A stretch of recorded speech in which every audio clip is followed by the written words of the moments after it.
უბედური შემთხვევა კასპის რაიონში, სოფელ ლამისყანაში გაჩენილ ხანძარს 55 წლის ქალის სიცოცხლე ემსხვერპლა. ნუნუ კობაური საკუთარ სახლში დაიწვა, სადაც ის მარტო ცხოვრობდა.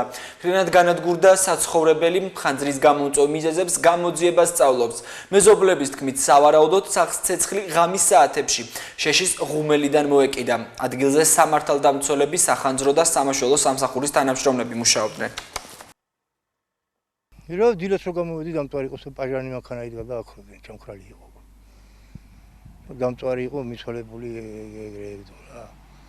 ძვლები იყო ხოლმე. ნედა ქონდა ბნედა, ავანტყოფი იყო, გაიჩებოდა ხო.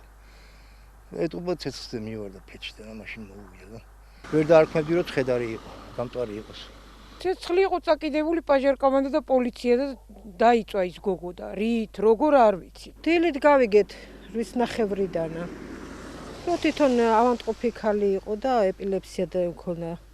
და თვითონ თავის თავი თვითონ ფეჩთან დაეცა და დაიწვა. დაუძახეთ მეხანძრებს, სასწრაფო, მილიციას, ყველაფერი იყო.